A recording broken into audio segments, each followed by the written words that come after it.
Good morning. Today's topic is going to be about, this is part 3 on one-sided friendships. I'm not sure what else more I can say about how I'm feeling and what I've been going through, other than to maybe address, I have been looking online on how to handle a one-sided friendship, and there aren't really any good advice other than the things that I've already been doing. And I have 3 pieces of advice that I actually my thing came off. Well, I guess I have to put it back together, but all right, I actually wrote a script, well, if you can call it that, today. But this is all the advice that best advice I could, I might as well just go ahead. See, my top came apart. So now I only have, this is my magnet that sits over there on my refrigerator. And anyway, well, I guess, at least there's only a few pages left, so I guess I can probably safety pin them or clip them. And the reason why I write from the bottom up, and you noticed how it goes 1, 2, 3, is because I like to save paper. So like when I write a grocery list, I'll write the list from the bottom up, and then I'll cut off, and I'll have my little grocery list, and I'll still have this part attached to the top. Now that's why I do it, and I don't know if you noticed or what. We're gonna question on why I do that. So that is why I was writing on the bottom instead of writing up on the top. And that's just what I do with these list things. Like I said, I got this, I think, several years ago from the dollar section at Target. They had several cute designs. I don't remember how many sheets were on here, but this has lasted me, I would say, five years, something like that. I have more in my cabinet, but that's okay. I can still use this. But anyway, so like my little note says, number 1, do nothing. Well, I tried doing nothing. Like when she wanted to do stuff with me, I reluctantly moved myself away from the situation. Like I had said before, when she was here for that 2 weeks vacation, on that second week, I chose to distance myself from her completely. That was my doing nothing, to see what she would do and see if she'd react. And there was no reaction. She didn't ask why I was distancing myself. She didn't ask any questions. She just rolled with it. And I was a little bit annoyed by this because it made me feel like, I guess she really doesn't give a shit about me. That was my first real indicator that this was a one-sided friendship.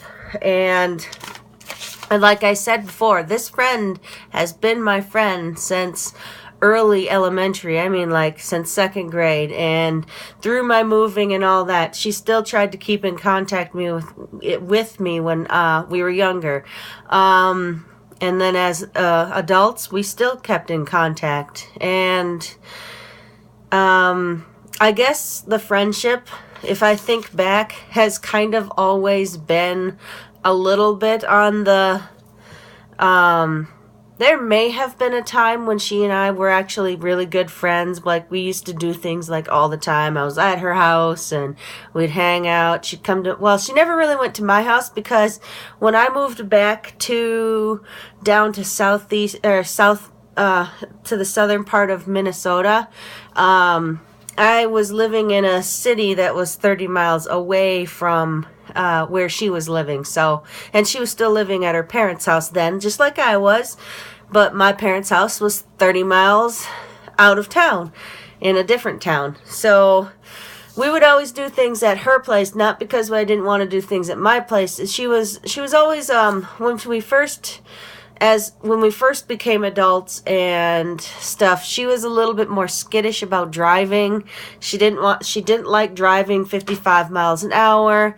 She didn't like highway driving, which to me, being forced to drive, commuting back and forth every day for a job, I just got used to it. The only sucky part was always in the wintertime when, like one time, I was behind a snowplow the whole way going to work, and I got written up because I was 30 minutes late for work, even though I explained that they tell you you're not supposed to pass a snowplow, and I wasn't gonna anyway. That's just stupid, because when they snowplow, I mean, they kick up so much snow, it's hard to, go around him. And besides, he was clearing the path for me anyway. So I just stayed behind him and got to work safely. I thought it was a bogus write-up, but what can you do? You can't, I was late. It was my fault. I could have left earlier. Anyway, so now on to number 2, communicate. I did try to express how she was making me feel. I made this really long, I sent her a private message over Facebook before I decided, fuck it, I'm done with Facebook. And, I told her, I said, listen, I don't appreciate how you didn't really handle your son's little attitude problem. I didn't really appreciate how you made me feel like garbage because of your son's inability to stay out of my things, or he yelled at me and you did nothing, or didn't make him feel, didn't scold him for doing such.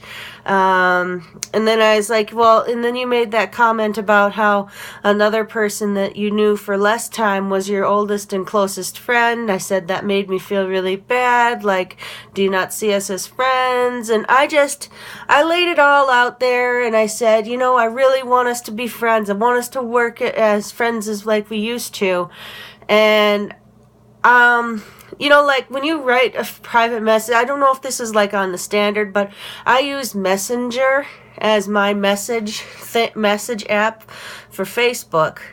And at the bottom, when it shows it's being sent, and it'll show when they have actually read it. And kind of like iMessage on my phone for other iMessage users. I can see if you've read it or haven't read it. Anyway, she read it. She didn't make any comment. So that was a couple of days after the dog biting incident in May. And it left me feeling very sad. That's when I decided, I was missing drinking, because by May I had already been not drinking anymore. So, and drinking was my outlet to all this, the feelings of depression that her friendship was giving me. That's just how I dealt with it. So I felt there was no closure. And all the therapies I've ever taken in my life, they pretty much say the same things as these.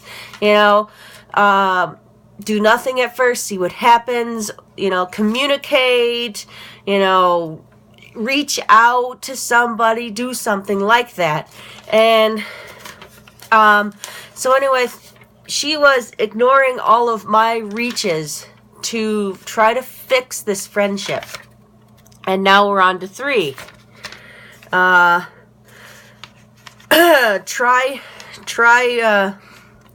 matching the attitude being received. I don't know if you could read that or not. Try matching the attitude being received. This one, I don't experience this one when I was in therapy or treatment of any type, because this one is a little bit on the passive-aggressive attitude, and that's never a good thing. But I added it here because being ignored for so long makes you feel very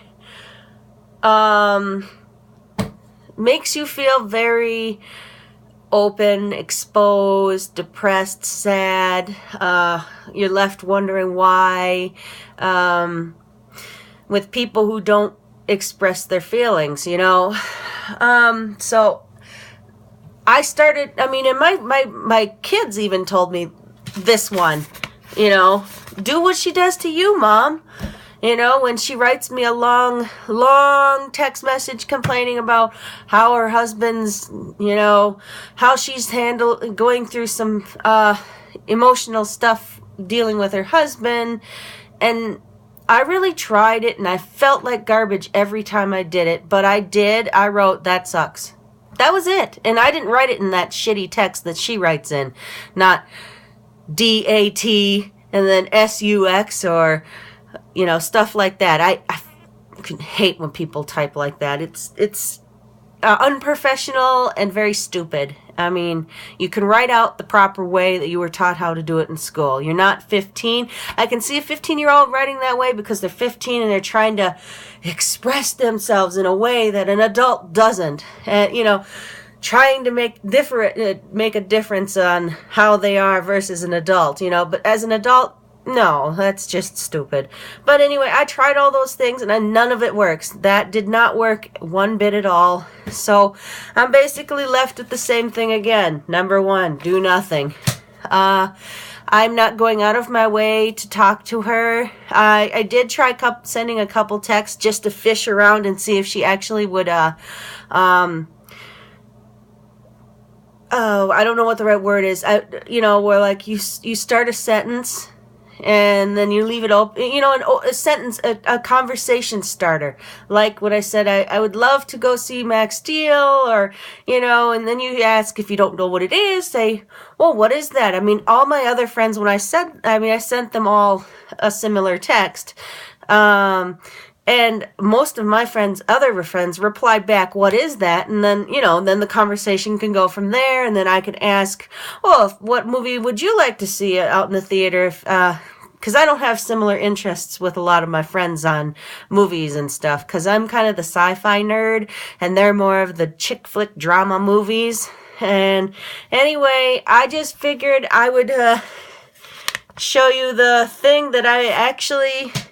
You know, what a lot of people said, they say communicate, and they say try doing nothing, and, you know, be a passive-aggressive back to the person if they're going to be passive-aggressive to you. I have found that number 3 does not work as well as the other two. Like I said, communication is probably the only real thing. If you can't get your friend to communicate, that's probably the biggest reason why your friendship probably is over, and, we'll make part 4, my realization on why part 4 will be about my experiences now after I have realized my friendship. Okay, bye!